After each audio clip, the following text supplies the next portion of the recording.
The original target was 20,000 megawatt, 20 gigawatt. Now, 20 gigawatt to 100 gigawatt is 5 times jump is extremely important for the for India as well as for the entire globe, because if you look at the in terms of emission impact, for every megawatt that we produce, we eliminate 50 cars from the roads. So, and the cost of elimination of carbon is also will be one of the cheapest in India, and that is why we think by putting less investing, actually less, we can do more global welfare in terms of environmental welfare.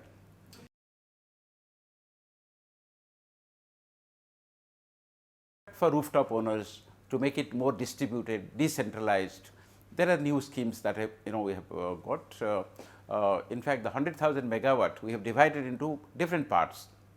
60,000 megawatt will be land based, but to reduce the pressure on land, we have also told that 40,000 megawatt up to 2022 will come on the rooftop sector. So, what we are doing is, we are saying that it will be part of the home loan or home improvement loan, which means the loan will be easily accessible. We are also telling that up to 1 million rupees, the individuals when they take for renewable energy, it will be in the priority sector lending, which means the banks will be more than willing to give the loans, because they have to target to meet. So, these are the various things we have come across. We are also doing 2 more things to promote this distributed rooftop mechanism for 40,000 megawatt. One is that we are taking multilateral funding for this, World Bank, ADB, KfW. So, from various banks we are taking low cost capital, so that we can fund this sector at a cheaper rate of capital. And number 2, the government of India for the first time, they have given 50,000 million rupees to be raised through green bonds. And the unique thing about these green bonds, where the coupon rate will be relatively low, is that these are tax free. Suppose you as an individual invest in this money, you do not have to pay tax on that amount you invest. So, these are the ways we are trying to meet the challenge of to bring in low cost capital into the sector.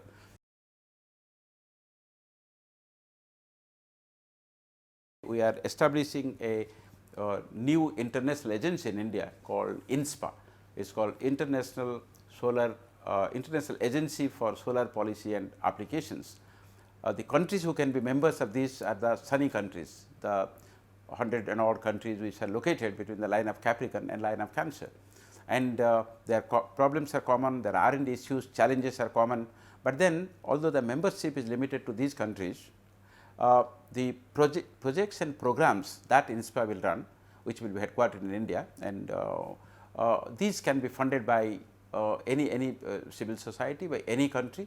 So, that is where the entire globe can help, and the 2 fundamental focus of this INSPA will be no one in darkness, which means no student should use a kerosene based lamp, they should have access to home lighting systems, solar, and second thing, common R&D, so that appropriate R&D issues are taken up. For example, if you look at India, the type of humidity we have, the type of dust we have, it poses a unique challenge to the solar panels, and our PPAs are one of the longest in the world, 25 years.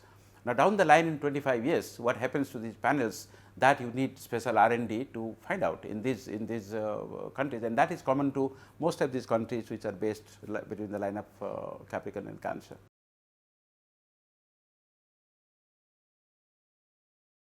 Wind alone will be around 6 gigawatts, 60 gigawatts, 60,000 megawatts. So, the next to solar, that is next to 100,000 megawatt is 60,000 megawatt. And then of course, we have hydro 5,000 megawatt, we have biomass 10,000 megawatt, but increasingly the market will depend also a lot on the cost. In case of solar, the costs have come down from 18 rupees in 2010 to as low as 5 rupees and odd recently.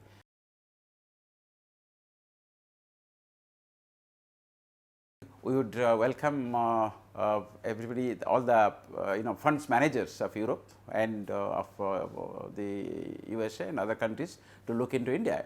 There is a tremendous scope for investment in the renewable area, and last year when we took something of the green energy, the commitment certificate and the green finance commitment certificate, you will be surprised. We got commitment for 273,000 megawatt, which means there is a tremendous interest in the solar market and in the renewable energy market now.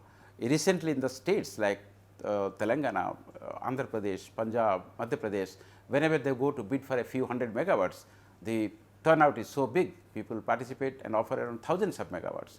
So, which means there is a lot of pent up demand and we must channelize it to realize the 100,000 megawatt dream in solar.